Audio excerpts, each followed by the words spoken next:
প্রেমানন্দে মনে রে গাপুরাবো কৃষ্ণ নাম। আজি প্রেমানন্দে মনে রে গাপুরাবো কৃষ্ণ নাম। গাপুরাবো কৃষ্ণ নাম, জপুরাবো কৃষ্ণ নাম।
এমন একটি জায়গায় রয়েছি যেখানে ঠাকুরমা, স্বামীজি এবং তার সন্তান অর্থাৎ আমরা সন্ন্যাসী, গৃহস্থ সকলে একসাথে রয়েছি।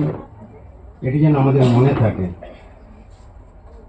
যা আলোচনা হবে, যা আপনি করবেন বা আমি যা করব, সবটাই তার, এখানে আর কারো নেই। সুতরাং সেটি আমাদের জীবনের পাথেয় আর কি। তাই প্রথমে তাদেরকে প্রণাম জানাই।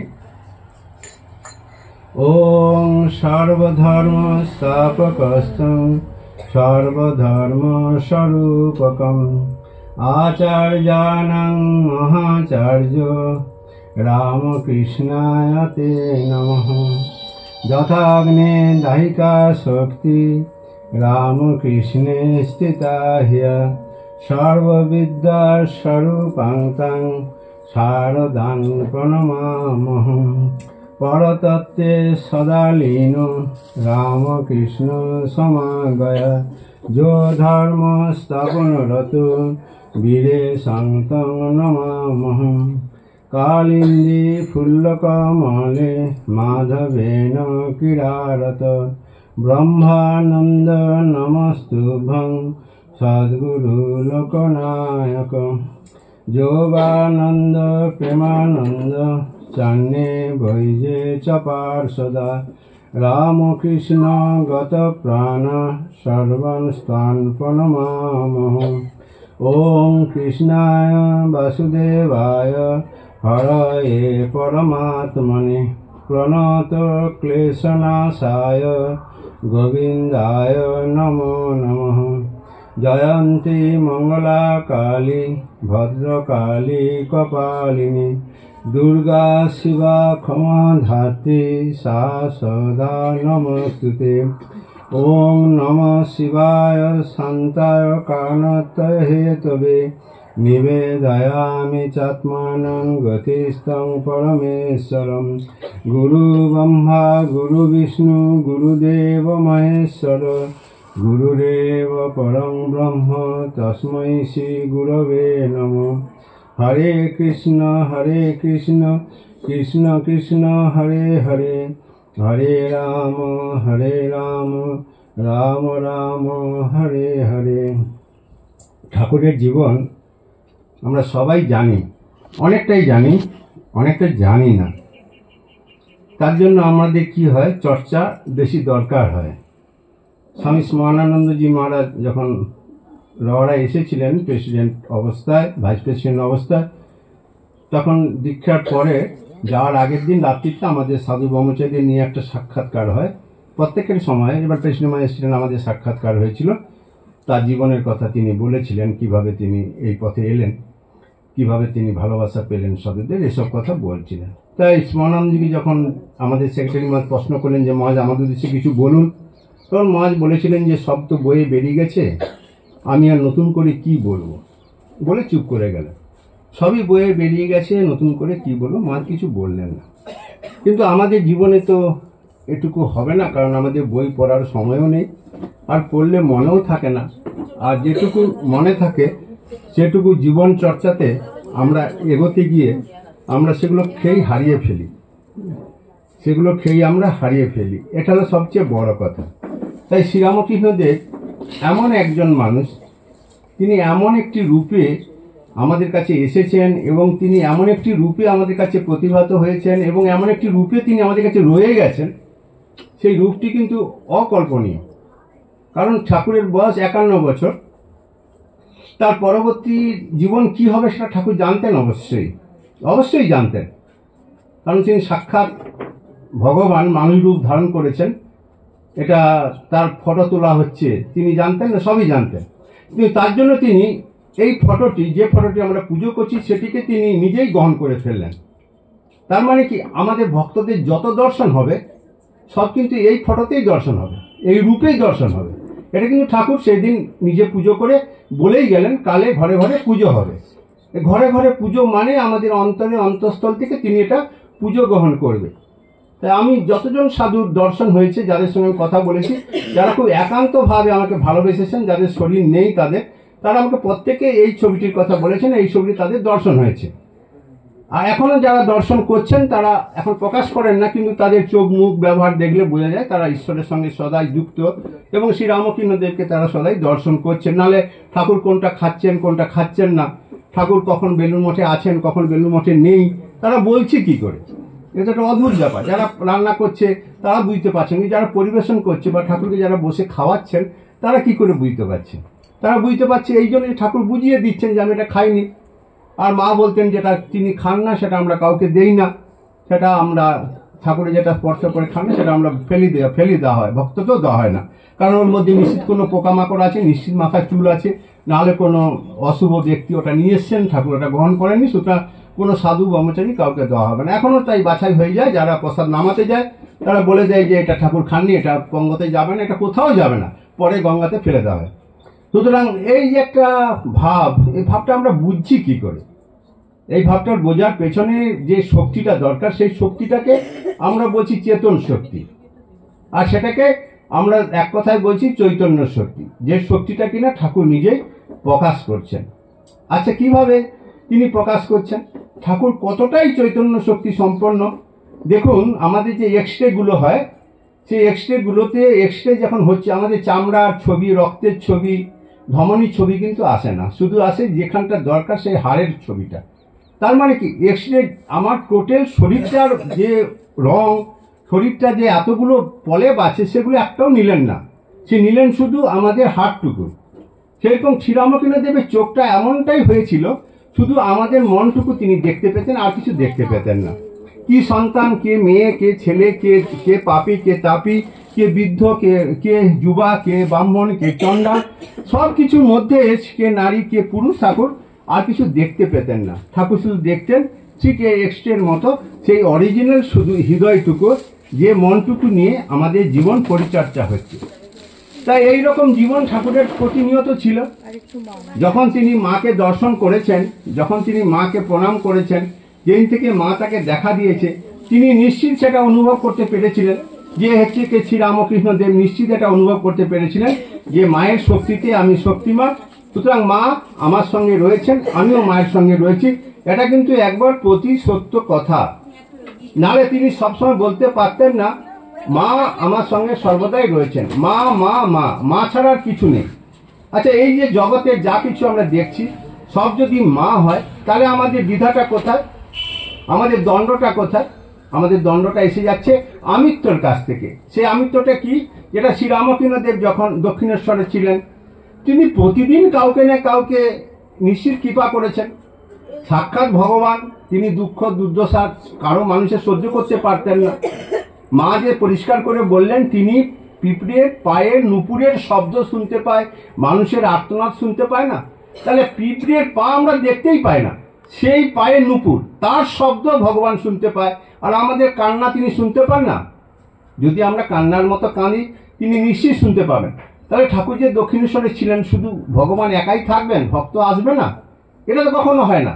ভগবান যখন নররূপ ধারণ করেছেন, তার যখন মানুষের মতো সব কিছু ক্ষুধা, তৃষ্ণা, নিদ্রা, তার ব্যাধি, তার শৌচে যাওয়া, তার গঙ্গা স্নান করা, তার তেল মাখা, তার নাপিত এসে মুন্ডন করা, তার স্নানের কাপড় আলাদা, তার এমনি পুজোর মন্দিরে যাওয়ার কাপড় আলাদা, এগুলো তার তো তেল ধুতি যেগুলো বলা হতো, তাহলে সেগুলোর মধ্যে তো ঠাকুর ছিলেনই।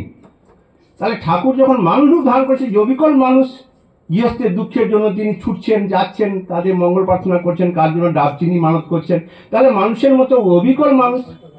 এই রূপটি কিন্তু ঠাকুরের দক্ষিণেশ্বরের থেকে ঠাকুর যখন শ্যামপুকুর বাড়িতে গেলেন, তখন শ্যামপুকুর বাড়িতে এই চৈতন্য শক্তির অনেকটা বেশি প্রকাশ তিনি দেখেই পেলেন, করলেন। অতদূর মাস্টারমশাইকে বললেন, দেখো এই জগতে যখন বৃষ্টি হয়, বৃষ্টির সাথে জগৎ যেমন জড়িয়ে থাকে, আমি তখন বিশ্ব ব্রহ্মাণ্ডকে চৈতন্য জড়িয়ে দেখছি। একটা অদ্ভুত এক্সপিরিয়েন্স, একটা অদ্ভুত তার অনুভব। তাহলে বিশ্ব সংসারকে তিনি চৈতন্য জড়ানো দেখছেন, যে বিশ্ব সংসারে আমরা নাই নাই করে আমি খারাপ তুমি ভালো, তে খারাপ সে ভালো, এই করতে জগৎ আমাদের ধ্বংস হতে চলেছে, আমরা নিজেরা ধ্বংস হতে চলেছি। জগৎ মানে আমি, এখানে জগৎ মানে আলাদা কিছু নেই, আমি যেমন জগৎ তেমন। স্বামীজি একথা বারবার বলেছেন, তুমি যা দেখবে, তুমি যা ভাববে, জগৎ তো তাই হয়ে যাবে। শুধু আমাকে এমন একটা জিনিস ভাবতে হবে যেটা জগৎ ছাড়া। জগৎ ছাড়া জিনিসটা কি? শ্রীরামকৃষ্ণদেব সেটাই বলছেন যে চৈতন্য শক্তি, সেটা জগৎ ছাড়া, কিন্তু সেটা রয়েছে, সেটা রয়েছে। কারণ জগৎকে দেখবো কোন শক্তিতে, আমাদের চোখের দৃষ্টিটা কোন শক্তিতে দৃষ্টমান হবে, আমাদের মুখের কথা যে বলছি, কথা বলার শক্তিটা কে জগাবে? সেই চৈতন্য শক্তি ছাড়া আর কেউ নেই। আমরা রাস্তাঘাট চিনবো কি করে? সেই চৈতন্য শক্তিতে। সেই শক্তিটি আমাদের প্রতিনিয়ত চিনিয়ে দিচ্ছে। শ্রীরামকৃষ্ণ এটা জানতেন। এবার শ্যামপুকুর বাটিতে যখন সকলেই প্রায় অবাক হয়ে যাচ্ছেন যে এইরকম একটা মানুষের এরকম একটা রোগ, কিছুই খেতে পাচ্ছেন না, এ করতে পারছেন না, তিনি কালী পুজোর দিন কী করলেন? তিনি শ্যামাপুলো কাজী পুজোর দিন তিনি যেন সমস্ত ভক্তদের সামনে দেখাইয়ে দিলেন যে আমি শুধু মানুষ নয়, আমি শুধু হাড় মাংসের চামড়ার মানুষ নয়, আমি রোগ শোক জ্বালা যন্ত্রণা করার মানুষ নয়, আমি সাক্ষাৎ কালী। সেই পুজো জোগাড় করতে বললেন, পুজো জোগাড় টোগাড় হলো, কিন্তু কেউ কিছু দেখছে না, না আছে প্রতিমা, না আছে কিছু, ঠাকুর চুপচাপ বসে আছে। ভক্তরা ভাবলেন যে কী ব্যাপার, চল পায়ে পুষ্পাঞ্জলি দে। গিয়ে পুষ্পাঞ্জলি দেওয়ার জন্য চেষ্টা করলেন। সেই পুষ্পাঞ্জলি যেই দিলেন, ঠাকুরের বড় হয়ে মুদ্রাতে দাঁড়িয়ে পড়লেন, তাদেরকে আশীর্বাদ করলেন, তাদের সকলকে সেই সবার মনোবাসনা পূর্ণ হচ্ছে। যা খাবার দিচ্ছেন, যিনি খেতে পারছেন না, যা খাবার দিচ্ছে দু হাতে তুলে খাচ্ছেন, পান টানগুলো দু হাতে তুলে খাচ্ছেন। এই ঘটনাটা যারা পড়েছেন তারা দেখবেন যে ঠাকুরের কি রূপ, কে তিনি, তখন বোঝা যায় কে তিনি, সাক্ষাৎ মা কালী নাকি দু হাতে খাচ্ছেন, যা দিচ্ছে সব খেয়ে নিচ্ছেন, সব খেয়ে নিচ্ছেন, সব পান টান সব খেয়ে নিচ্ছেন। একদম সবাই অবাক, এ কাকে, জয় মা করে, জয় শ্যামা মা, জয় কালী মা, সব ভক্তরা বরাবরই খাচ্ছে আর ঠাকুরকে দেখাচ্ছেন। এখানে কিন্তু একটা অল্প শ্রেণীর লোক ছিল, সেই শ্রেণীটা সম্পূর্ণ রামকৃষ্ণ কেন্দ্রিক ছিল। সেটা ছিল রামকৃষ্ণদেবকে ভালোবাসার একমাত্র মূল অস্ত্র। শ্রীরামকৃষ্ণদেব সেদিন একটু ধরিয়ে দিলেন যে আমি সাধারণ মানুষ রূপে রয়েছি, কিন্তু আমি সাধারণ মানুষ নয়, এখানটা তোরা দেখে নে ভালো করে। এটা তাদেরকে অনুভব করে দিলেন। তারা কতিপয় লোক ছিল রাত্রিতে, কারণ সবাই এটা জানতো না, সবাই ঠাকুরের শরীর খারাপ হয়েছে বলে সব বাড়ি থেকে লোকজন ছাড়তোও না। বাড়ির ফ্যামিলিরা, বিশেষ করে স্ত্রীরা তাদের স্বামীদের যেতে দিত না। মেয়েরা তো যেতই খুব কম, কিন্তু তারা যেত না। কেন যেত না? যদি এই রোগটা আমাদের বাড়িতে চলে আসে তাহলে আমার সর্বনাশ হবে, আমাকে গিয়ে দেখবে। তখনকার দিনে যা ভাব ছিল, এখন সে ভাবনাকে কেটেছে, আর হয়তো কাটবে, কারণ ঠাকুর নিজে সেই দুরারোগ্যটা ভোগ করে দেখিয়ে দিয়ে গেছেন। এটির পরে যখন ঠাকুর কাশীপুরে ঢুকছেন, তখন ঠাকুর এই খোলামেলা জায়গা দেখে ঠাকুর ভাবছেন, বাহ খুব সুন্দর তো।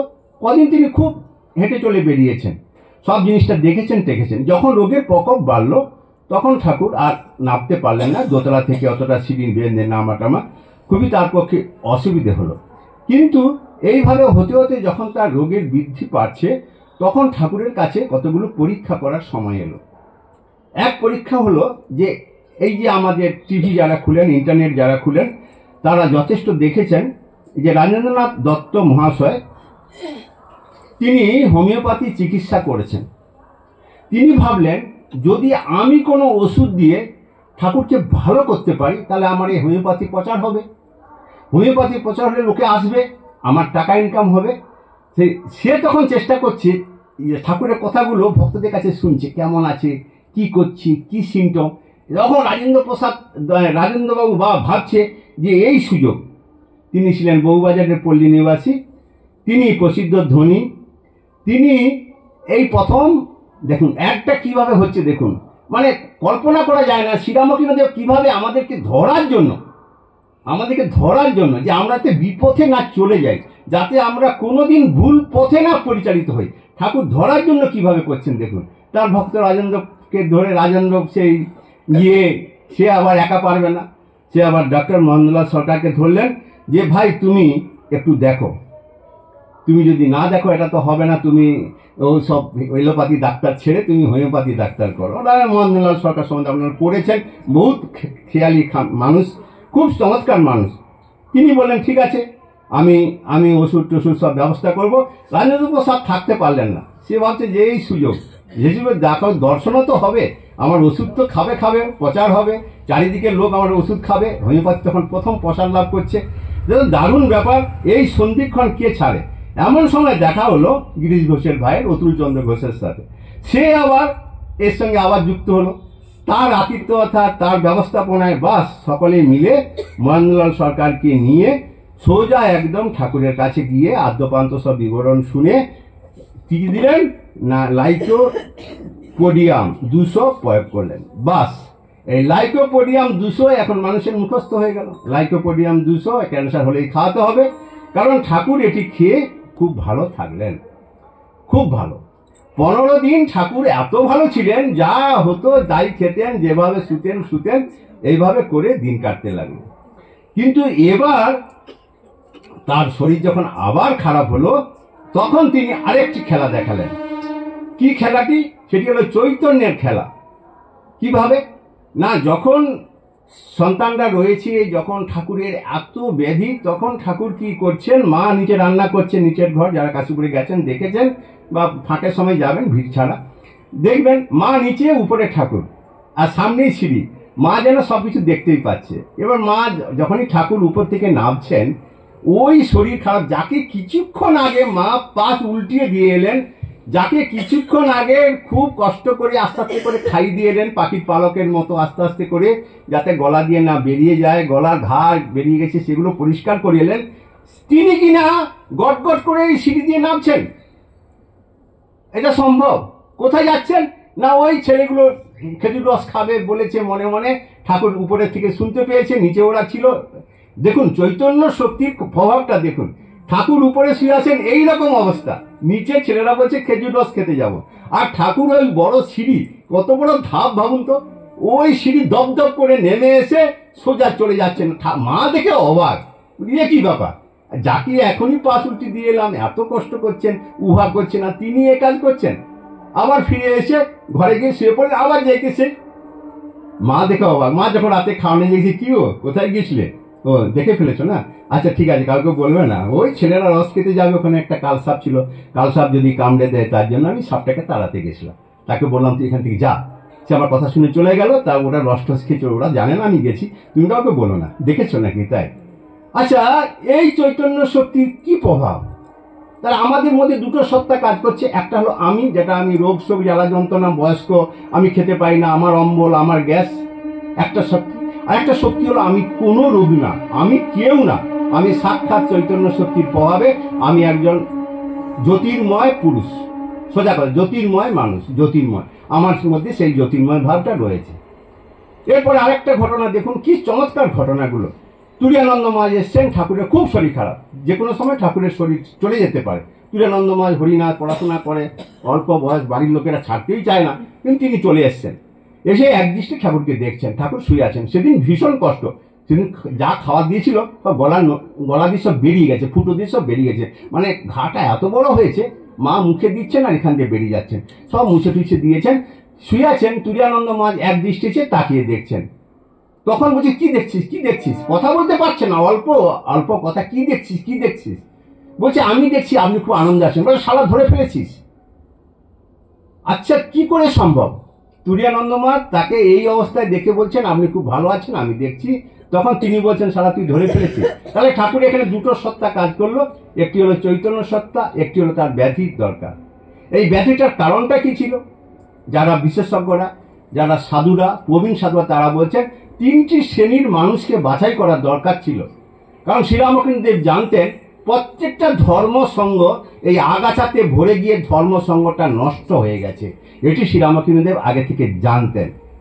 এই জন্য ঠাকুর ঘাট বেঁধে, কোমর বেঁধে এই ক্যান্সারটাকে নিয়ে এসে লোকটাকে বাছাই করার পূর্ণ সংকল্প এখানে করে ফেললেন। ডাক্তারদের তো সুনাম হলো, ওষুধের সুনাম হলো, চিকিৎসার সুনাম হলো, এগুলো ছেড়ে দিন। আসল জিনিসটা শ্রীরামকৃষ্ণদেব এবার অন্তরঙ্গ, বহিরঙ্গ এবং ধানের আগরাগুলোকে বাছাই করার সুযোগ পেয়ে গেলেন। এবার কি করলেন, ধানের আগরাগুলো জল দিলে যেমন ভেসে উঠে, সেগুলো ভেসে চলে গেল। শ্রীরামকৃষ্ণদেবের ক্যান্সার হয়েছে বলে ভগবানের ক্যান্সার হয়, ভগবানের মুখে ঘা হয়, ভগবানের ভণ্ড, চল কেটে পড়ি, আগরাগুলো কেটে গেল। এরপর যারা থাকলো তাদের মধ্যে অন্তরঙ্গ বহিরঙ্গ বাছাই করলেন ঠাকুর। অন্তরঙ্গদের কাছে ডেকে তাদের আসল স্বরূপ, ঠাকুরের আসল স্বরূপ, তাদের কি করতে হবে, ভবিষ্যৎ কি হবে, সেই সবগুলো বলে দিলেন। আর যারা বহিরঙ্গ তাদেরকে বললেন তোরা এটা করছিস কর, সংসার করছিস কর, কোনো ভয় নেই, আমাকে ধরে থাক, আমাকে চিন, আমাকে ভালোবাস, তাতেই হবে। তোদের অর্থ সদ্ব্যয় কর, হ্যাঁ, 4টে জায়গায় সদ্ব্যয়, 4টে জায়গায় অসৎ ব্যয়, সেটাও ঠাকুর বললেন। বলে চলে ঠাকুর তাদেরকে তৈরি করতে থাকলেন। সংখ্যা খুবই কম, কারণ এতটাই লোক বাছাই হয়ে গেছে, সংখ্যা খুবই কম, 30 থেকে 32 জন। তারা এসছে ছুটির দিন, নববর্ষ ছুটির দিন, সেদিন তিনি এসছেন। এটিকে সারদানন্দ মহারাজ বলছেন, যদি ঠাকুর সেদিন আত্মপ্রকাশ না করতেন তাহলে ঠাকুরকে আমরা এভাবে ভক্তদের মাঝে পেতাম না। আমরা আমাদের মতো পেয়েছিলাম ঠাকুরকে, কিন্তু সেদিন ঠাকুরের দরকার ছিল আত্মপ্রকাশ করা। এবং শুধু আত্মপ্রকাশ করা না, এবং সংসারীদের যে মনের ভিতরে যে এতদিনের চিন্তা ছিল, যে চিন্তাটা ছিল যে আমরা ঠিক করছি কিনা, আমরা ঠিক পথে যাচ্ছি কিনা, আমাদের মতো ভগবানকে আমরা পাবো কিনা, আমরা সংসারে লিপ্ত হিংসা, দেশ, কপটতা, সটতা, এইসব জিনিস নিয়ে আমরা সংসারে থেকে আমরা প্রতিনিয়ত কিভাবে ভগবানকে পাবো কিনা, সেটার জন্য একটা অভয় আশীর্বাদ মানুষের দরকার ছিল। এই দুটি কিন্তু ঠাকুর সেদিন একদিনে দুটোই পূরণ করে দিয়েছিলেন। অবাক ব্যাপার, কেন পূরণ করে দিয়েছিলেন? সেদিন কিন্তু কোনো সন্ন্যাসী এই পূরণের সময় ছিলেন না। তাহলে এটা শুধুমাত্র ভক্তদের জন্য এই অনুষ্ঠানটুকু করলেন ঠাকুর। তিনি সেদিন অনেকটাই ভালো আছেন, তিনি নেমে আসছেন। তিনি নেমে এসেছেন কান ঢাকা টুপি, সেটা আমি অক্ষয় কুমার সেন তার পুঁথি থেকে আমি যখন পাঠ করব তখন আপনারা দেখবেন সেই পোশাকটা। কারণ আমার সৌভাগ্য হয়েছিল ঠাকুরের সেই জুতো জোড়াটাকে স্পর্শ করার, বেলুড় মঠে আছে ঠাকুরের শয়নঘরে। ওটা বছরে একবার করে রোদ দেওয়া হয় এবং বাটা কোম্পানির লোকেরা এসে ওটা পালিশ করে, ওর আর স্বামীজির জুতোগুলো। সেদিন যে মহারাজের দায়িত্ব ছিল উনি আমায় ডেকেছিলেন, সে আমার সৌভাগ্য হয়েছিল। এই যে পুঁথিতে আছে লতা পাতা আঁকা সুন্দর জুতো, সেটাই সেটা। কি সুন্দর! তখন আমি দেখেছি, আমি হাত দিয়েও দেখেছি, কি সুন্দর সেই জুতোটা। সেই জুতো জোড়া, সে যাকে রেখে স্বামীজিরা সন্ন্যাস নিলেন, সেই জুতো জোড়া কিনা ঠাকুর পরেছিলেন, সেইটি আমাদের এখন মূল সম্পদ। সেটি থেকেই প্রথম সন্ন্যাস নেয় স্বামীজিরা। সে যাই হোক, ঠাকুর সেই উদ্যান মধ্যে এসে সেদিন একটু ভালো আছেন। তিনি বেড়াতে বেড়াতে তিনি ঠিক নেমে যখন আসছেন, সেই সুযোগে ভক্তরা সব একত্রিত হয়েছেন এবং হচ্ছেন। তাকে দেখে করজোড়ে গদগদ স্বরে সকলেই তাকে প্রণাম করতে এগিয়ে আসছেন। ঠাকুর পরবর্তীকালে তাদের কাছে এলেন, এসে বলছি, কি গো তোমরা কেমন আছো? সবাইকে জিজ্ঞাসা করলেন। তারা বলেন যে আমি ভালো আছি। যে তোমরা এসব কি বলছো, ধীরে সব জায়গায় বলে বেড়াচ্ছ। গিরিশ, রাম, অতুল প্রভৃতি কয়েকজনকে পশ্চিমের বৃক্ষতলে দেখিতে পাইলেন। তাহারা তাকে দেখিতে পাইয়া তথা হইতে প্রণাম করিয়া সানন্দে তাহার নিকট উপস্থিত হইল। কেহ কোনো কথা কইবার পূর্বে ঠাকুর গিরিশচন্দ্রকে সম্বোধন করে বললেন, কি গো তোমরা আমার সম্বন্ধে এ কি বলছো? কেন বলছো? এগুলো বলতে নেই, এগুলো কেন বলে বেড়াও? আমার অবতারত্ব সম্বন্ধে, আমার সম্বন্ধে তোমরা কি এমন বুঝেছো যে এগুলো আমাদের সামনে বলে বেড়াচ্ছ লোকের সামনে? লোকে তো এটা নেবে না, কিন্তু এটা জানতে হবে এই লোক কিন্তু সেই লোক নয়। শ্রীরামকৃষ্ণদেব সত্যি সত্যি ভগবান, তিনি মানুষরূপ ধারণ করেছেন। আমাদের পাশে কে থাকবে কে? আমাদের কাকে আমরা বলবো? যেমন মানুষরূপ রামচন্দ্র পেয়েছিলেন, শ্রীরামকৃষ্ণদেব পেয়েছেন, শ্রীকৃষ্ণ পেয়েছেন, এটা তো সত্য। এই মানুষ রূপটা সত্য, এটা ছাড়া তো কোনো উপায় নেই। কিন্তু তাদের ছবিগুলো আমাদের হাত ছিল না, লোকে ছবি এঁকে দিয়েছে। কিন্তু শ্রীরামকৃষ্ণদেব ছবি আমরা ক্যামেরা বন্দি অবস্থায় পেয়েছি। তাই তিনি পরিষ্কার করে জিজ্ঞাসা করলেন, কি দেখিয়াছ, কি বুঝিয়াছ যে আমার সম্বন্ধে লোকের কাছে এই অবতারের কথা বলছেন? কারণ ঠাকুরের এতটা মধুর ব্যবহার ছিল, ঠাকুর নিমেষের মধ্যে আমাদের মনটাকে হরণ করতে পারতেন, আমাদের জাগতিক মনটাকে হরণ করতে পারতেন, করে তিনি আধ্যাত্মিক মনটাকে আমাদের ভিতরে যে রয়েছে সেটাকে জাগিয়ে তুলতে পারতেন। এটা ছিল ঠাকুরের সবচেয়ে বড় খেলা। এটি ঠাকুর সবসময় করতে পারতেন, এখনো করছেন, নাহলে আমরা আসতাম না। তাই তিনি এই যে সংসারের মনটাকে, যে মনটাকে আমরা বলছি কাঁচা মন, সেই মনটাকে তিনি পাকিয়ে দিয়ে সুন্দর একটি পাকা মনে রূপান্তরিত করছে। যে মনের মধ্যে কাঁচা মন আর ছ্যাঁক ছ্যাঁক করবে না। ঠাকুর বলেছেন না, কাঁচা তেলে লুচি ছাড়লে ছ্যাঁক ছ্যাঁক করে, পাকা তেলে লুচি ছাড়লে আর কোনো শব্দ করে না। এটি সবচেয়ে বড় কথা। আমাদের মনটাকে তিনি পাকা করে দিচ্ছেন, প্রতিনিয়ত তিনি করছেন। কিন্তু এদিনে আরো বেশি এগিয়ে দিলেন, যেন লুচি ভেজেই তিনি আমাদেরকে পরিবেশন করে খাওয়াতেই লাগলেন। কিভাবে তিনি করলেন? না কিনা তিনি এদেরকে জিজ্ঞাসা করলেন যে তোমরা কি দেখেছ, কি বুঝেছ আমার সম্বন্ধে, যে চারিদিকে এইসব কথা বলে বেড়াচ্ছ? তখন কেউ না হোক গিরিশ ঘোষ কিন্তু কোনো অবস্থাতেই সামলাতে পারলেন না। 5 শিখে 5 আনা ভক্তি তো তার। এই গিরিশ ঘোষকে আমরা পরবর্তীকালে দেখেছি শিবরাত্রিতে বেলুড় মঠ যখন নতুন কেনা হয়েছে, তখন বেলুড় মঠের জমি আমরা দখল করিনি, মানে কেনা হয়েছে, আমার তখন মন্দির টন্দির কিছু হয়নি, তখন মানে খানা খন্দে ভরা, তখন মাত্র কেনা হয়েছে। তখন নিয়ামবাবুর বাগান বাড়িতে শিবরাত্রিতে শিব পুজো হচ্ছিল। এবার স্বামীজি বলছেন যে দেখ আজকে শিবরাত্রি, তোরা আমাকে সাজিয়ে দে। এবার স্বামীজিকে যখনই সাজাতে গেছে, স্বামীজি যখনই শিব রূপে সাজানো হচ্ছে, সাজাতে স্বামীজি সমাধিস্থ হয়ে গেছে। হওয়া যাওয়ার পরে তারপর কিছুক্ষণ পরে স্বামীজির গান ধরেছেন। সেই গান হতে হতে গভীর রাত্রিতে গিরিশ ঘোষ এসে হাজির। নিয়ামবাবুর বাগান বাড়ির ঘটনাটা, যেই গিরিশ ঘোষ এসেছে স্বামীজি বলছে দে ওকে সাজিয়ে দে। এবারে স্বামীজির সমস্ত পোশাকটা খুলে সব মালাটালা খুলে গিরিশ ঘোষকে সাজানো হলো। যেই গিরিশ ঘোষ সাজানো হলো, গিরিশ ঘোষের ভাবান্তর হলো। শ্রীরামকৃষ্ণদেব বলেছিলেন কাল ভৈরব 5 শিখে 5 আনা ভক্তি। সেদিন সাধুরা স্বচক্ষে দেখলেন সত্যিকারের কাল ভৈরব। শিব সাজানোর সঙ্গে সঙ্গে সে শিবের ভাবে ভাবিত হয়ে গেল। সুতরাং এই জিনিসটা জানতেন ঠাকুর এই জিনিসটা জানতেন, কারণ ঠাকুর এটা স্বামীজিকে অনেকবার বলেছেন, সব ভক্তদের বলেছেন কাল ভৈরব কাল ভৈরব কাল ভৈরব। সুতরাং এই ভৈরব কিনা এই রূপে সেজে আছেন, সুতরাং এই সেই তাদের প্রমাণ হয়ে গেল। কিন্তু এখানে গিরিশ ঘোষকে ঠাকুর সামাল দিতে পারলেন না। ঠাকুরের কথার উপরেই সেই ভাবে ভাবিত হয়ে গিরিশ ঘোষ যে কথাগুলো বললেন, এই কথাগুলো কিন্তু গিরিশ ঘোষের নিজের কথা নয়, গিরিশ ঘোষের অন্তরের ভৈরবের কথা। ব্যাস বাল্মীকি যাহার ইয়ত্তা করতে পারেন নাই, আমি তাহার সম্বন্ধে অধিক কি আর বলিতে পারি। এই কথা বলেই গিরিশ ঘোষ থেমে গেলেন। ব্যাস বাল্মীকি যে রামায়ণ লিখেছেন, মহাভারত লিখেছেন, তারা যেখানে ভগবানের কিছু করতে পারেননি, আর আমি একটা সাধারণ মানুষ, নাট্যকার, আমি একটা মদ্যপ, আমি একটা চরিত্রহীন, আমি যেখানে যাই সেখানে 10 হাত মাটি অপবিত্র হয়, সেই মানুষ কিনা সে আর কি বলবে বলে গিরিশ ঘোষ এই জিনিসটি বললেন। গিরিশের এই অন্তরের সরলতা এবং বিশ্বাস এবং এই ভক্তি দেখে ঠাকুর আর সামাল দিতে পারলেন না। ঠাকুরের সেই যে চৈতন্য শক্তি যেটা তিনি নিয়ে বহন করে যাচ্ছিলেন, তিনি দেখলেন এই সেই সুযোগ। এই চৈতন্য শক্তি কারা বহন করবে, কাদের উপর দায়িত্ব দিয়ে যাবেন, কারা ভবিষ্যতে সঙ্গ পরিচালনা করবে, কারা এই ভবিষ্যতে সন্ন্যাসীদের খেতে দেবে, কারা এই সন্ন্যাসীদের বাসস্থান দেবে, কারা সন্ন্যাসীদের বস্ত্র দান করবে, কারা সন্ন্যাসীদের একটু ভালো মন্দ খাওয়াবে, সব কিছু ঠাকুরের সামনে প্রকাশিত হলো।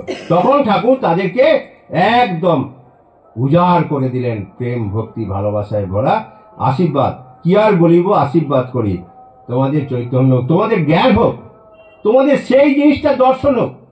এই দর্শনের কথা বলার সঙ্গে সঙ্গে যারা উপস্থিত ছিলেন 30-32 জন আমরা আপাতত পাই, 30-32 জনের মধ্যে যা হলো, তারা পাওয়ার সঙ্গে সঙ্গে ধান করতে পারছে না। কারণ স্বাভাবিক ব্যাপার, 1 সের ঘটিতে তো 10 সের দুধ ধরবে না।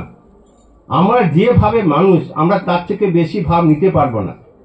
দেখবেন যারা বেশি জপ ধ্যান করেন, যারা বেশি ভগবানকে নিয়ে থাকেন, দেখবেন ঘরের বিন্দু মাত্র জোরে টকা মারলে না আপনার শরীর থরথর করে কাঁপবে। যদি ভালো জপ ধ্যান করার সময় কেউ ধৈর্য যে টকা মারে, আপনার শরীর থরথর করে কাঁপবে। কেন কাঁপছে? আপনি শরীরের মধ্যে নেই, শরীর সূক্ষ্ম। যখন ঠাকুরের ছবিটা তোলা হচ্ছে, তখন কি হয়েছে? স্বামীজি ছিলেন, রক্ষা হয়ে গেছে। ক্যামেরাম্যান একজনকে বলেছে যে ঠাকুরকে মুখটা একটু সোজা করতে বলো। এবার সে গিয়ে আহ্মক ঠাকুরের এখানটা ধরে যেইটুকু ঠাকুরের পুরো হাতে ঠাকুর উঠে গেছেন, এইটুকু হাত দিয়েছেন মাত্র, যেমন একটা ফটো উঠে না, সেরকম ফটো উঠে গেছে তার হাতে। সে ভয় পেয়ে ছেড়ে দিয়েছে, বলে আহ্মক কোথাকার, ঠাকুর সমাধিস্থ দেখতে পাচ্ছি না, কে তোকে তুলতে বলেছে? স্বামীজি আচ্ছা করে ধমক লাগিয়েছে। এই ছবিটি উঠেছিল রাধাকৃষ্ণের মন্দিরের চাতালে, যেই ছবিটি আমরা পুজো করছি, রাধাকৃষ্ণ মন্দিরের চাতালে, খোলা চাতালে। দেখবেন চাতালের ওই পাথরগুলো ওইভাবে ছিল তখন, এখন হয়তো চেঞ্জ হয়েছে জানি না। সেই পাথরগুলোর মধ্যে ঠাকুরের ছবি উঠছিল। যে তুলতে গেছিল তাকে স্বামীজি একদম আচ্ছা করে দিয়েছেন, আহম্মক কথাটা, সমাধিস্থ বুঝতে পারছি না, তুই গা দিতে গেছিস কেন? সে তো ভয় ছেড়ে দিয়েছে, সে দুঃখ করে পড়ে গেছে। যদি একটা এরকম একটা কাগজ হয়, একটা শরীর, সে স্বাভাবিক ব্যাপার। এখানে হাত দিয়ে একটু মুখটা সোজা করতে গেছে, ক্যামেরাম্যান বলেছে, আর হাতের মধ্যে পুরো বডি চলে এসেছে, আর ও ছেড়ে দিয়েছে ভয়ে। আচ্ছা করে যাক, ঠাকুরের সমাধি ভাঙেনি, সেই অবস্থায় এই ছবি আমরা পেয়েছি, এই অপূর্ব ছবি। তাই ঠাকুর দেখলেন যে এই তো সেই সুযোগ, এখানে আমি যদি এদেরকে যদি না আপন করে নিতে পারি, এরা আর কখনো আমার আপন হবে না। আর এরা যদি আপন না হয়, আমি যে অন্তরঙ্গদের বাছাই করে নিয়েছি, যাদেরকে এই পবিত্র সঙ্গের ভার দিয়ে যাব, যারা এই পবিত্র সঙ্গকে বহন করে নিয়ে যাবে আহ্বানকাল, যারা কোটি কোটি মানুষের ক্ষুধার্ত তৃষ্ণার্ত মানুষকে আধ্যাত্মিক ক্ষমতা দিয়ে তাদের তৃষ্ণা নিবারণ করবে, সেই মানুষের সংখ্যা তো কমে যাবে। থাকবে কি করে? পয়সা কড়ি পাবে কোথায়? খাবে কোথায়? ঘরবাড়ি কে দিবে? ফাঁকা রোগ করলে তো হয় না। ঠাকুরের শব্দ এটা, ফাঁকা রোগ করলে হয় না, এটা করতে হবে। তার জন্য ঠাকুর দিলেন এরা সবাই, বাড়িতে সবার অর্থ আছে, সবাই খুব ভালো, সবার প্রতিপত্তি, সবাই দুবেলা নিজেরা খেতে পায়, সবাই চায়, অনেকেই খুব ভালো ভালো অবস্থা বাড়ির ছেলে, তাদেরকে ঠাকুর দেখালেন যে এই দেখো তোমাদের আশীর্বাদ করছি। শুধু বলে ঠান্ডা হলেন না, ঠাকুর তাদেরকে স্পর্শ করা শুরু করলেন। এই যে স্পর্শ করার, যখনই স্পর্শ করা শুরু হলো, তাহাদের সমস্ত দেহের মধ্যে আলোড়ন সৃষ্টি হলো। তার মানে তারা চিহ্নিত ব্যক্তি ছিল, অবশ্যই চিহ্নিত ব্যক্তি ছিল তারা। যদি তারা চিহ্নিত ব্যক্তি না হতো, ঠাকুরের স্পর্শ সহ্য করা এত সোজা নয়। এবং পূর্ণ চৈতন্য শক্তিধারী তখন তিনি, তখন তার জগতের ইহকাল পরকাল কিচ্ছু নেই, তার রোগ শোক জ্বালা যন্ত্রণা কিছুই নেই। তখন তিনি কে? কিছুই নেই তার অস্তিত্ব, শুধু চৈতন্যের স্বভাব, ঈশ্বর, সাক্ষাৎ ভগবান আমাদের সামনে যেই স্পর্শ করছে, তার মধ্যে সমস্ত কালিমা দূর হয়ে গিয়ে তার ভিতরে উদ্দীপ্ত ভগবান দারুণভাবে প্রকাশিত হচ্ছে। এই যারা পাচ্ছে তারা চারিদিকে চিৎকার করা শুরু করেছে, কে কোথায় আসি যায়, ঠাকুর অবতার চৈতন্য হয়েছে, কে কোথায় আসি যায়, আশীর্বাদ করছে, এখনই চলে। অর্ধ বাহ্যদশায় তিনি সমবেত প্রত্যেক ভক্তকে ওইভাবে স্পর্শ করিতে লাগিলেন। ওইরূপ আচরণে ভক্তগণের আনন্দের অবধি রইল না। তাহারা বুঝিল আজ হইতে তিনি নিজ দেবত্বের কথা শুদ্ধ তাহাদিগের নিকট নহে, কি সংসারে কাহারও নিকট আর লুকায়িত রাখিবেন না, এবং পাপী তাপী সকলে এখন হইতে সমভাবে তাহার অভয় পদে আশ্রয় লাভ করিবে। নিজ নিজ ত্রুটি অভাব এবং অসামর্থ্য বোধ হইতে তদ্বিষয়ে তাহাদিগের বিন্দুমাত্র আর সংশয় থাকিবে না। তাহলে ঠাকুর এটা কি করে দিলেন? একদম সংশয় মুক্ত করলেন। আমার মধ্যে সংশয় আছে, আমরা ভগবানকেও ডাকছি আর টিভিও দেখছি। এখন অনেকে ভক্ত আছে যে মহারাজ দেখুন, এই দেখুন ভগবান আর টিভি, উপরে ভগবানের ছবি আর নিচে জগৎ, দুটো একসাথে দেখছে, ওদিকে ভগবান এদিকে জগৎ। যখন একটা জগৎ ভালো লাগছে না তখন ঠাকুরকে দেখলো, যখন ঠাকুরকে ভালো লাগছে তখন জগৎকে দেখছে না, তা দুটো একসাথে দেখছে। বাস, কোনোটাই হলো না, না এটা না এটা, শুধু সময়টা নষ্ট করা। যে কোনো একটা একটা ধরলেই ভালো, যে আমি এই সময় জব করবো, এই সময় বই পড়বো, এই সময় টিভি দেখবো, এই সময় করবো না।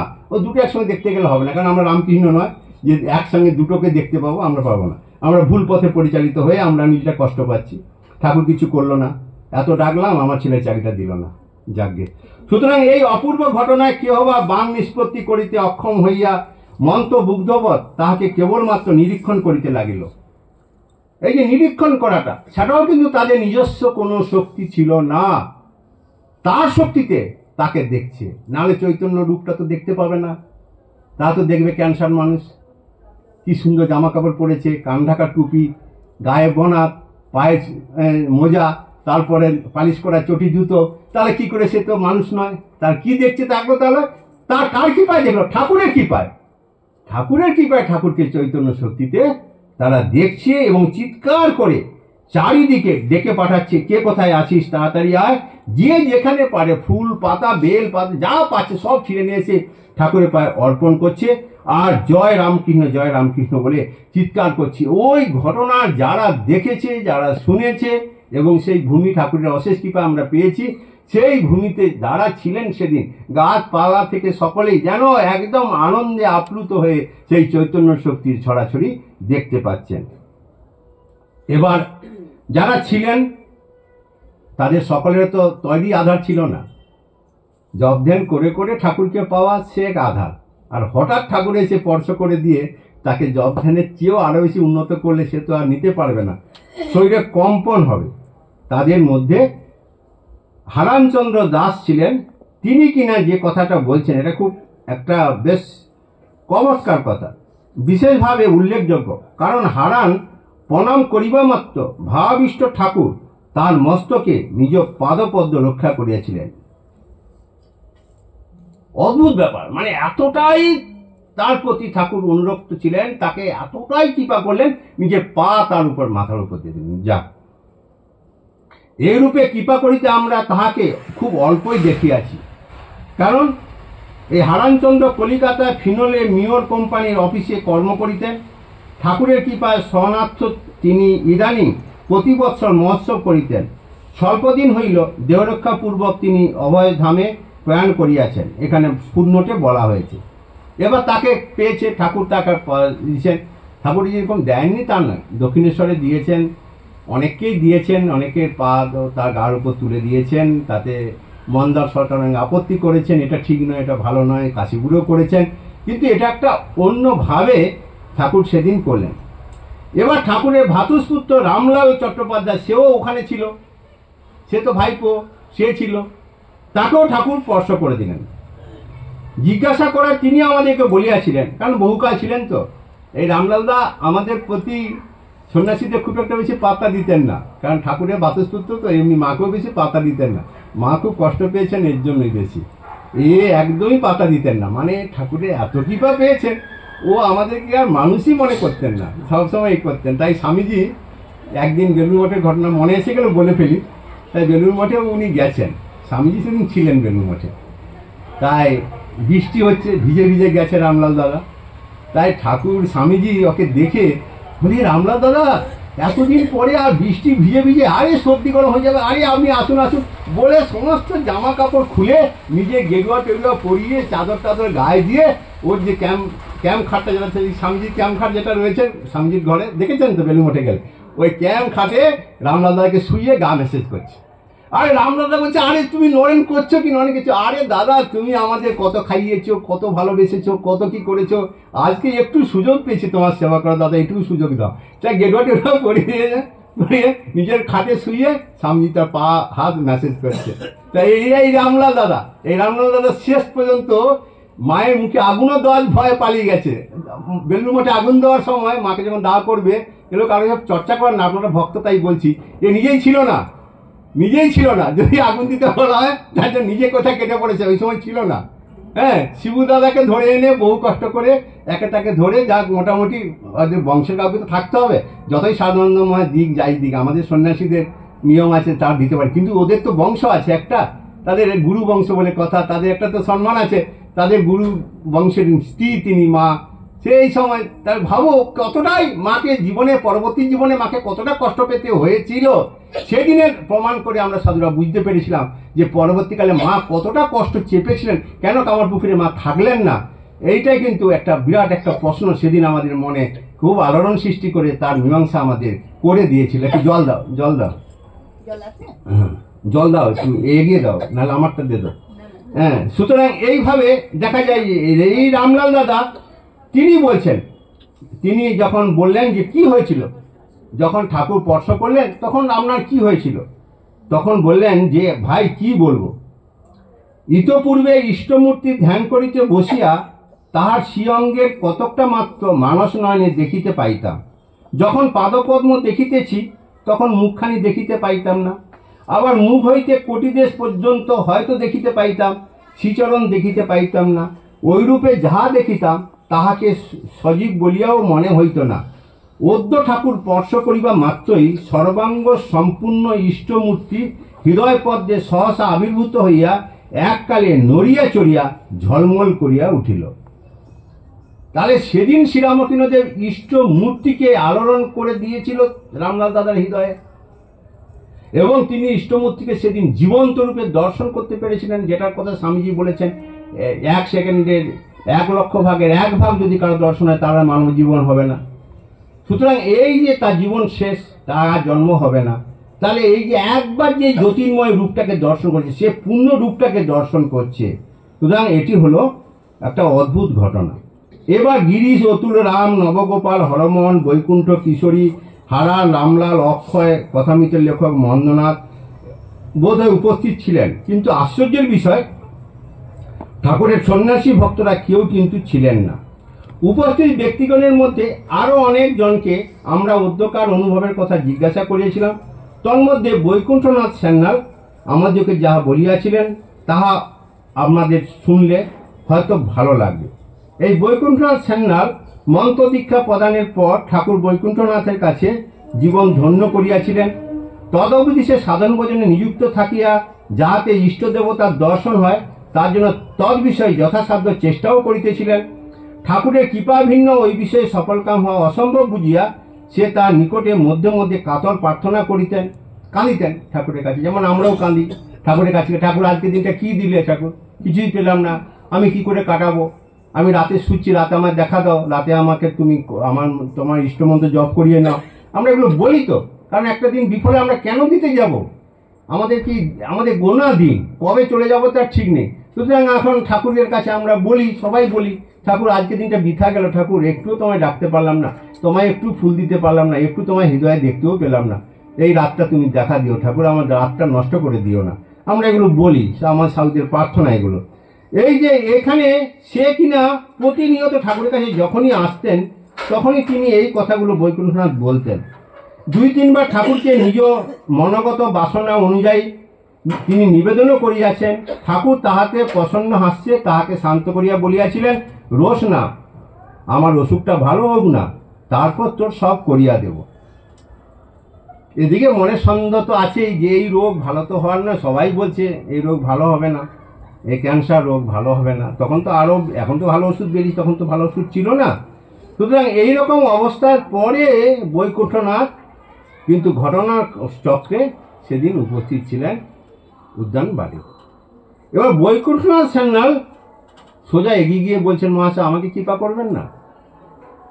সে এতদিন বলেছেন, ঠাকুর বলছেন দাঁড়া আমি সুস্থই তাপর দেব, কিন্তু আজকে যখন ডাইরেক্ট বলেছেন তখন ঠাকুর আর থাকতে পারলেন না, যে এতদিন আপনি বলেছেন আমার সব হইয়া গিয়াছে, আপনি যখন বলিতেছেন তখন হয়তো হইয়া গিয়াছে, কিন্তু আজকের দিনে ঠাকুর তাকে আর থাকতে পারে না। আচ্ছা বলিয়া ক্ষণিকের জন্য সামান্যভাবে আমার বক্ষস্থল স্পর্শ করিলেন মাত্র, বাস বক্ষস্থলে মাত্র সামান্যভাবে, পা দিয়েও না, কিছু না, হাত দিয়ে সামান্য স্পর্শ করলেন। স্পর্শ করার সঙ্গে সঙ্গে, তার বক্ষস্থল স্পর্শ করার সঙ্গে সঙ্গে আমার অন্তরে অপূর্ব ভাবান্তর উপস্থিত হইল। আকাশ, বাড়ি, গাছপালা, মানুষ ইত্যাদি যেদিকে যাহা কিছু দেখিতে লাগিলাম, তাহার ভিতরে ঠাকুরের প্রসন্ন হাস্যদীপ্ত মূর্তি দেখিতে লাগিলাম। প্রবল আনন্দে এককালে উল্লসিত হইয়া উঠিলাম, এবং ওই সময়ে তোমাদের ছাদে দেখিতে পাইয়া, কে কোথায় আসিস, চলে আয়, ঠাকুর কল্পতরু হয়েছে বলিয়া চিৎকার করিতে লাগিলাম। থাকতে পারছে না, সামান্যটুকু স্পর্শ। এ ব্যাপারে একটা প্রসঙ্গ হয়তো আপনাদের কাছে এর আগে বলেছি। স্বামী অদ্বৈতানন্দজি খুব বেশি বয়সে তো ঠাকুরের কাছে এসেছিলেন, ঠাকুরের থেকে 9 বছরের বয়সে বড় ছিলেন। তার কিন্তু সংসারে বড় সন্তানাদি ছিল না। তার স্ত্রী মৃত্যুর পর এত একাকিত্ব হয়, সেই বেনিপালের ওল্ড চিনে মার্কেটে পাপসের দোকানে তিনি একজন কর্মচারী ছিলেন। সুতরাং এই কর্মচারী অবস্থায় তার যে জ্বালা যন্ত্রণা, এবং তার একমাত্র অবলম্বন স্ত্রী যখন চলে গেল, তখন তিনি বড় নিরুপায় হলেন। কি করব আমি, কি হলে আমি বাঁচব, এই করতে করতে করতে করতে যেহেতু বেনিপালের বাগান বাড়িতে ঠাকুর যেতেন, সেহেতু ঠাকুরের সঙ্গে পরিচয় ছিল, সোজা দক্ষিণেশ্বরে এলেন, অদ্বৈতানন্দজির সঙ্গে দেখা হলো। অদ্বৈতানন্দজি তাকে ঠাকুরের কাছে নিয়ে গেলেন। ঠাকুর তার সঙ্গে কথাই বলতে চান না, ঠাকুরকে ধরতেও পারছে না। ঠাকুর খাওয়ার পরে একটু বাগানে পায়চারি করছিলেন, সেখানে গিয়ে সাষ্টাঙ্গ প্রণাম করলেন। ঠাকুর তাদের ঘুরেও তাকালেন না, একটু শুধু বললেন যে হরিনাম করো, হরিনাম করো, দুবেলা হরিনাম করো। সে তাই করতো। শেষকালে ঠাকুর বললেন যে যা তোদের জব দেন কি দরকার নেই, লাটুকে অদিনজি বলে যা মায়ের কাজ কর, মায়ের সেবা কর। সে দেখে ওই মায়ের কাছে ভক্তরা যেত, ওই আটা মাখানো, ময়দা মাখানো, লুচি করা, রুটি করা, আর 5 মাস খাটা, এগুলো ঠাকুরের কৃপা তারা করতো। তারাই প্রথম ঠাকুর মাকে দেখেছিলেন, মায়ের মুখ পূর্ণরূপে এই দুজন দেখেছিলেন। যাই তারা তার 5 মাস শেষকাল পর্যন্ত করেছিল। এই অদ্বৈতানন্দ যখন পরবর্তীকালে যখন বেলুন মঠ কেনা হয়েছে, বেলুন মঠ যখন খানাখন্দ পরিষ্কার করে বাগান টাগান করছে, তখন অদ্বৈতানন্দজি সাধুদের ব্যবহারে অত্যন্ত অতুষ্ট হলেন। সব শিক্ষিত ছেলেরা আসছে, হো হো করে হাসছে, চা খাচ্ছে, নাচ গান করছে, তাদের আনন্দ উদ্বেল হচ্ছে।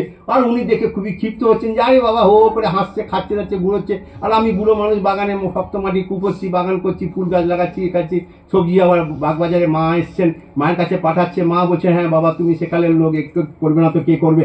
এবার করতে করতে অদ্বৈতানন্দজির মধ্যে অহংকার এসে গেছে, আমি একা করছি, তোরা কিছু করবি না। বাস সেদিন একদম উদ্যোপান্তভাবে সব সাধু ব্রহ্মচারীদের আচ্ছা করে যা তা বলেছে, বলে বাগানে গিয়ে বসে পড়েছে, তাই চা খাচ্ছে। এমন সময় ঠাকুর এসে হাজির। ঠাকুর কবে শরীর চলে গেছে? 86। এটা কখন হচ্ছে? 98-এর পরে, 1898, হ্যাঁ, জমি কেনার পরে। তারপরে যখন সে চারিদিকে ঠাকুর দেখছে সে। কি রে, কি ব্যাপার? হ্যাঁ, তুই কি বলছিস? এটা বেলুন মঠ, জেনে রাখবি, এখানে আমি ছাড়া কেউ নেই। তাকিয়ে দেখ চারিদিকে। অযোধ্যা নন্দী তাকিয়ে দেখে দুর্বাঘাসও রামকৃষ্ণ, তার ফুল গাছও রামকৃষ্ণ, বেগুন গায়ে রামকৃষ্ণ, পালং শাক রামকৃষ্ণ। আরে কি দেখছেন? চারিদিকে রামকৃষ্ণ দেখছে, বলে এখানে আমি ছাড়া কেউ নেই। ভালো করে তাকিয়ে দেখ। ঠিক এখানেও দেখুন, তাকে যেমন পরবর্তীকালে কত পরে যখন তার শরীর চলে গেছে, আর ইনি শরীর থাকা অবস্থায় বৈকুণ্ঠনাথ বাবুকে কিভাবে তিনি দর্শন করাচ্ছেন, এটি হলো অদ্ভুত একটি ব্যাপার। এবারে তার যে পরবর্তীকালে তার একটা অদ্ভুত ব্যাপার ঘটলো। ঠিক সে যেমন দেখতে পাচ্ছে যে চারিদিকে সব সব ভগবান, সব তিনি, তাকেই দেখছেন। হাস্যদীপ্ত মূর্তি দেখিতে লাগিলাম, প্রবল আনন্দে এককালে উল্লসিত হয়ে উঠিলাম, এবং ওই সময়ে সকলকে আমি ডাকিতে লাগিলাম। সকল পদার্থের ভিতর ঠাকুরের পূর্ণ দর্শন লাভে স্তম্ভিত ও মুগ্ধ হইতে লাগিলাম। এবার তার অসুবিধা দেখা দিল। রাস্তায় চলছে, পা মাটিতে পড়ছে কি না সেন্স নেই, যেখানেই দেখছে সেখানেই ঠাকুর। অফিসে কাজ করতে দেখছে ফাইল ঠাকুর, টেবিল ঠাকুর, চেয়ার ঠাকুর, সব ঠাকুর। বাস, সে পাগলের মতো হয়ে যাচ্ছে। কি করবেন? এই এত বড় চৈতন্যর আধার তাকে স্পর্শ করেছে, জীবন্ত চৈতন্য একদম আধার। সেই মতো না থাকলে কি হবে? এই রকমই হবে। তখন পাগল হইব কিনা ভাবিতে লাগিলাম। ঠাকুরের নিকটে আবার সবাই প্রার্থনা করতে লাগিলাম, প্রভু, আমি এই ভাব ধারণে অক্ষম হইতেছি, যাহাতে ইহার উপশম হয় তাহা করিয়া দাও।